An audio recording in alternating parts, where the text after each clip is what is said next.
All right, everybody, welcome back to the channel. What we have for you today are the two kings of domestic muscle cars, modern muscle cars, the 2017 Dodge Viper GTC ACR Extreme Snakeskin and the 2019 ZR1 in the Sebring Orange Edition, Sebring Orange package in a manual.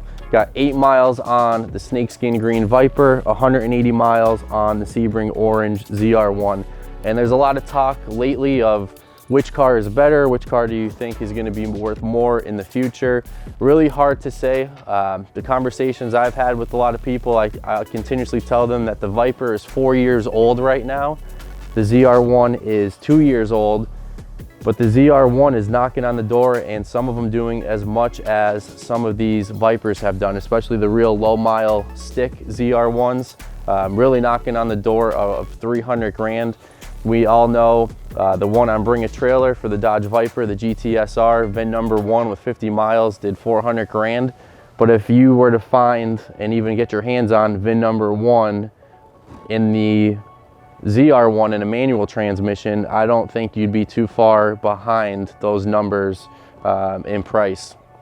So, you know, a lot of people are saying, what are the similarities? What are the differences? As you guys know, with the Dodge Viper, you have a naturally aspirated V10 engine with 645 horsepower, 600 pounds of torque.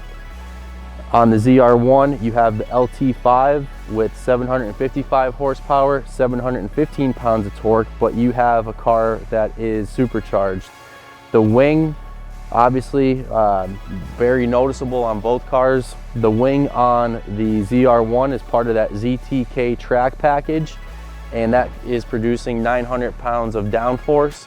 On your Dodge Viper, you have the wing that's producing 2,000 pounds of downforce, and it's just crazy how much smaller the ZR1 looks when it is next to the Dodge Viper. We've had so many ZR1s now throughout the last year and a half, and it blows you away every time you get one.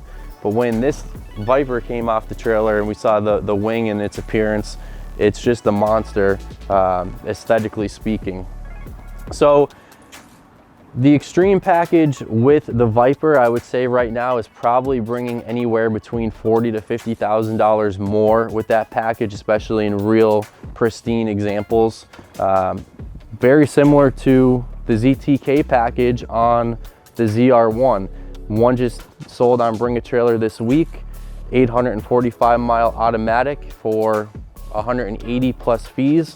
But a couple of weeks ago, the same car, excuse me, with the non-ZTK package sold for 50 grand. So that gap is now widening, and I think a lot of people are starting to see that with the ZTK package, where, you know, even in some of our videos previously, we said it was about a 15 to 20 grand difference in price. Now you're up to around $30,000 with the ZTK package. Very similar to the ACR Extreme package. That ACR Extreme package on our window sticker for the Viper, Snakeskin Green ACR edition was $8,900. The ACR edition was $19,000. Extreme Aero package $6,900. So you have a $6,900 option for the Extreme package here, a $3,000 option for the ZTK package here. But when you go to the aftermarket value, it's just, you know, considerably a lot more. And the window stickers are pretty much the same. You have 143, 145 on the Viper, 143,790. And we looked at the ZR1 yesterday, and that was 145,000. So 2 years older compared to the ZR1, but in terms of market value right now, they're really on the same path, especially when you're talking about the manual transmissions being the last front engine, the last manual transmissions.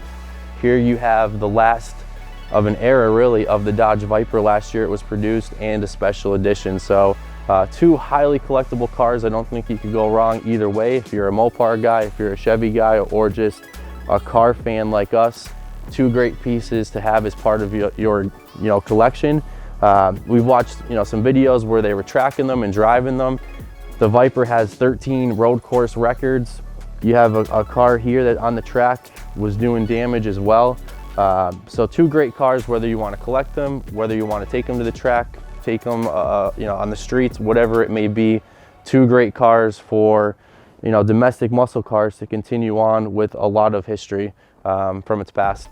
Drop a comment, let us know which one you would pick. Are you taking the 2019 ZR1, the 2017 Dodge Viper to drive, or let us know which one do you think is more collectible in the future, which one do you think is going to be worth more. I know Jeremy thinks it's going to be the ZR1 that is going to pass off the Vipers. I think the Viper ACR Extremes are still going to be a little bit more than the ZR1s, but it really is a coin flip.